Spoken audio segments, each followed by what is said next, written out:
morning, everybody. It's Monday, and it's a little humid outside. You can tell my hair's enjoying the humidity. Anyways, let's talk about familiars versus pets today. Uh, you often see people asking questions about it and talking about it and saying, oh, my dog is my familiar, and then you'll see some naysayer who are like, no, just because it's your pet doesn't make it your familiar. And then you see the things that are like from, Christianity in the 13th and 14th century, 16th century, throughout that period anyways. And they talk about familiars and them being a witch's connection to the devil. There's just so much information out there. So let's break it down. It's not even break it down. Let's get to fact. That was a lot. Anyways.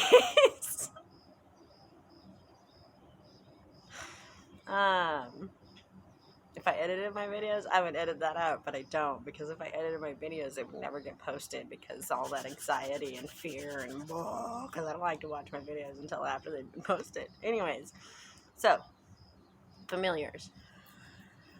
They are not necessarily your connection to the devil. Remember that the devil wasn't in the Bible, that the devil is a creation of the Inquisitions and the witch hunts and this time of Puritan thought. And that's where that all comes from. So don't even just get that out of your brain. A familiar is, however, a connection to the spiritual, a connection to the divine. It's not necessarily always the same thing on the other end of that connection. But you got to think about it like the familiar is the phone that helps you connect with this other energy, often the divine. So I've had a lot of pets. I love pets. Before I had children, I loved pets. Once you have children and pets, it's a lot. So I only have one pet now. But many, many moons ago, I had a lot of pets. I had toads all at once. I had toads. I had eels. I had turtles. I had a bird. I had 2 snakes. I had a rat. The snake had a ball python that was really finicky about what he ate. And so he really preferred just barely fuzzy rats. And if it was any bigger than that, he wouldn't eat it. So we had gotten a rat, and it was apparently, this is before we had learned his finickiness. But anyways, I couldn't let the rat go. Even the snake wouldn't eat it. It lived in his terrarium for like a week, and if you have a snake, you can't let that happen. Rats are actually not friendly, especially to snakes. That whole self-protection thing. But I couldn't let the rat out, and I couldn't kill the rat. I don't have a problem feeding the rat to the snake, but for me to take the rat's life for no reason seemed unnecessary. And then I obviously couldn't let it out because the rat was not going to go very far. It had been eating in my house because it was living there. So it would just come back. So I couldn't let it out because I couldn't have a rat living in my house. So I ended up with a pet rat. And I had dogs and I had cats, one of which was feral. We ended up actually having to leave her when we moved down to that house. As soon as we started packing, she took off and I couldn't get her to come back to the house. She was like, no way. She really liked that neighborhood. There was like a park and a creek, and she enjoyed the neighborhood, but she didn't like people. We had got her from a restaurant I worked at. She was a kitten, an alley cat kitten. Her mom was feral, but her mom had the kittens in the basement. My manager said that he was going to drown all the kittens if we didn't get rid of them. I don't think he was joking, but so we caught all the kittens, and I brought them all home, and I found homes for all the rest of them, except for this one. We named her Athena. She was super feral, did not like people, and so, yeah, so I had 2 cats, 2 dogs, a bird, 3 toads, 2 turtles, 2 eels, a rat, 2 snakes, a lot of fish, a bunch of other stuff. None of those, well, one was my familiar. The only pet that I've ever had who was my familiar was Ishtar.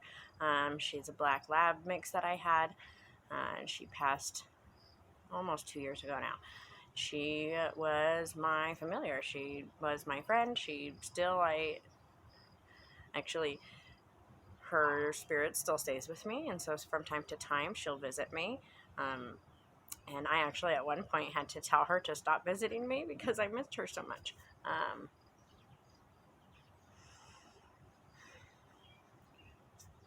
But excuse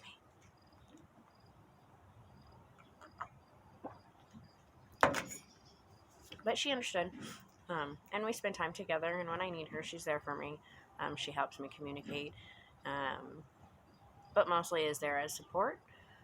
One of the things that your spirit guides and familiars and, that those entities will do for you is support you and help you feel supported and find your strength, and encourage you to be better.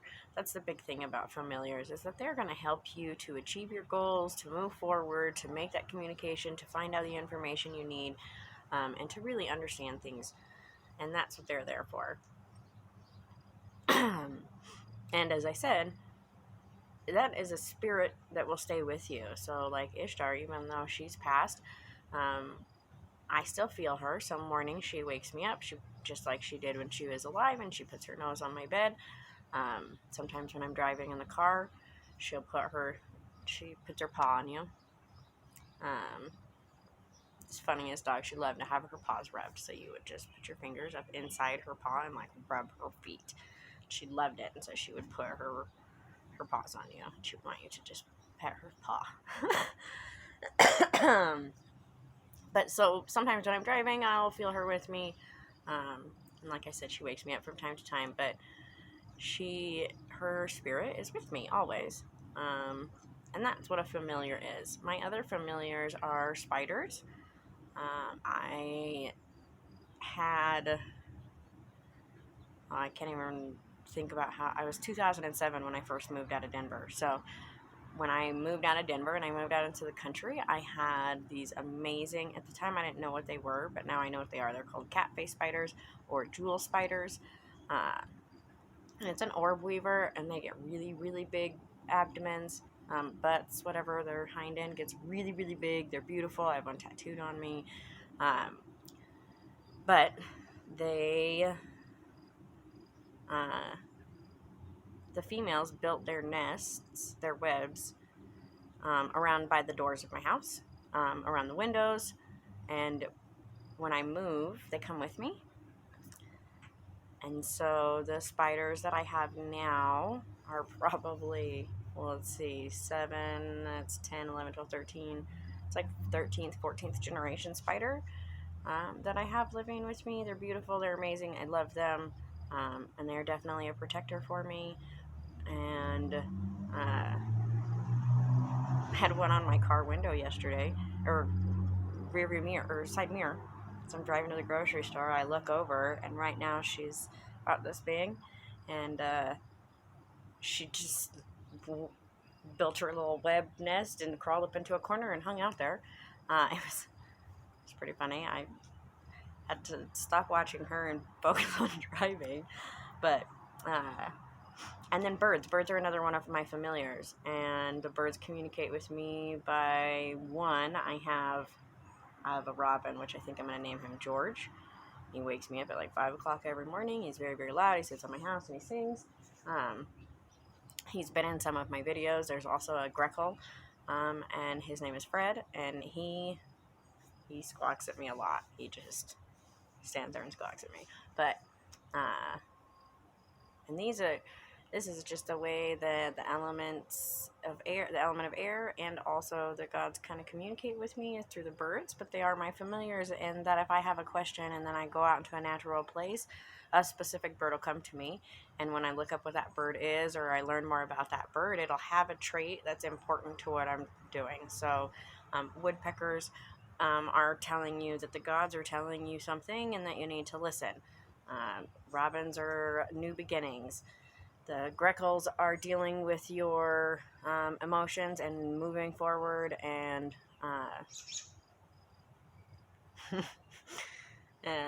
and then there's also the pelicans.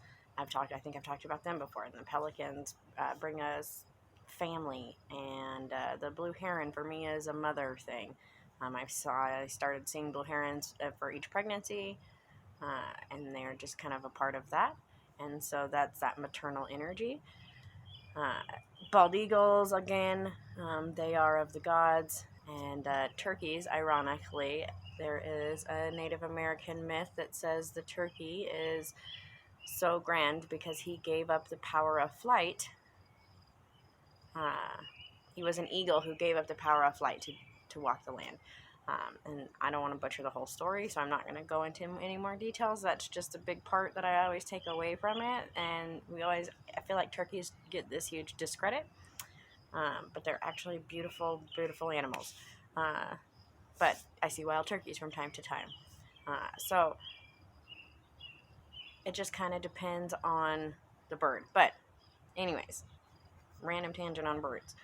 Your familiar is, like I said, going to be your connection to the spiritual, to the elements, to the divine, or just a specific spirit guide.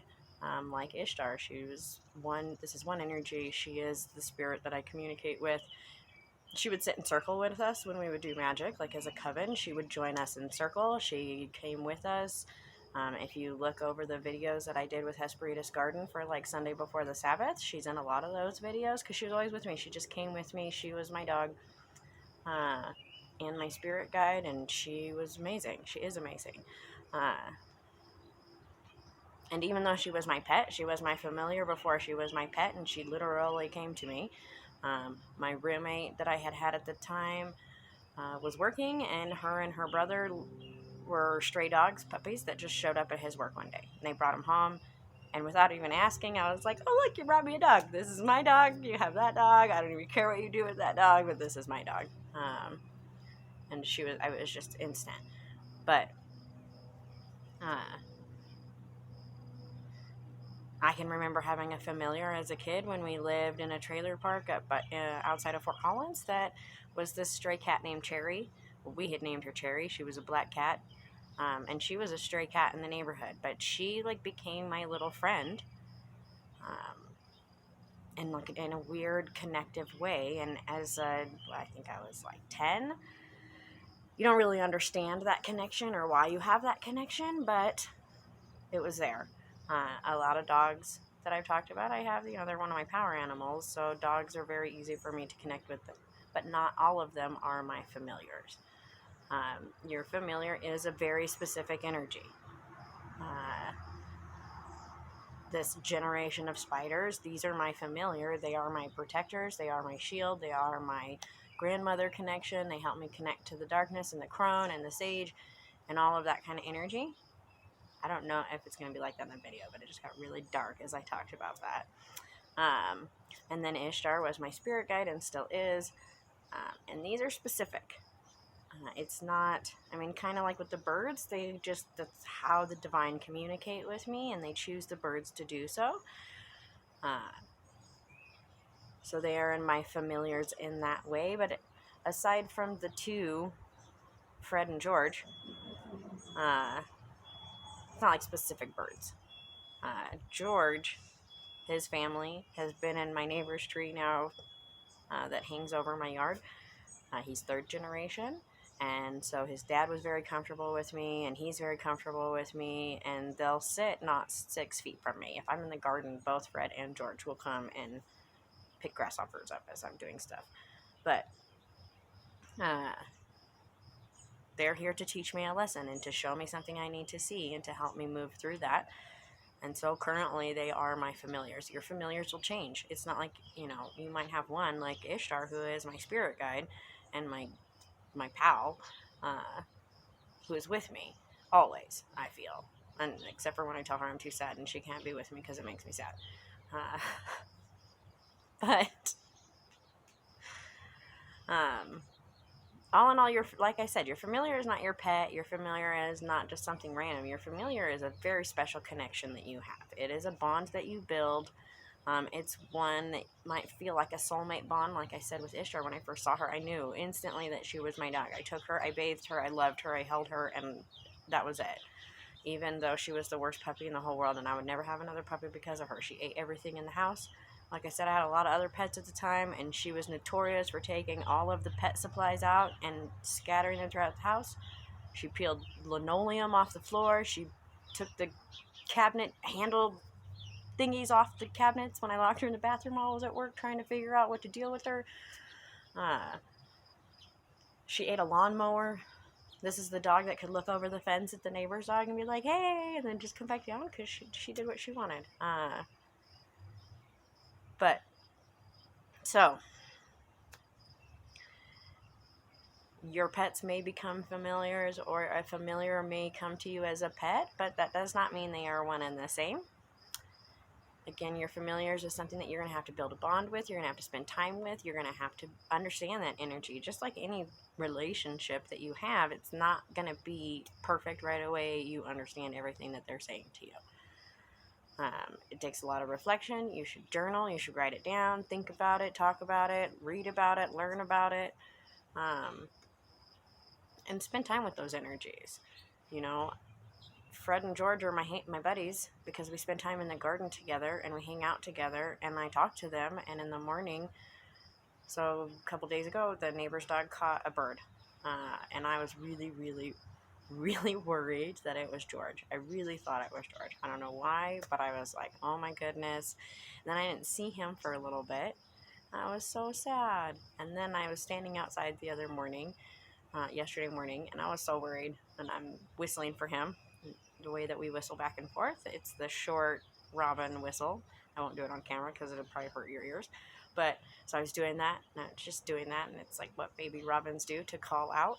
And then he came and he like chirped back at me, and I was like, oh, thank goodness, he was eating worms. But this is a relationship. I spend time with them. I talk to them. I hang out with them. They hang out with me. It's mutual. We like hang out. And you learn from them. They teach you things. They teach you things about yourself. They teach you things about the world. And you have to spend that time with them in order to really understand it. So, I hope that I hope that you find your familiar. I hope that you have that bond. I hope that you take the time to build that bond. If you have any questions, please let me know. I am available for questions. You can put them in the comments below or find me on Twitter. And don't forget to like and subscribe. I hope that you all have a blessed day and a fantastic Monday. Mwah! Blessed be.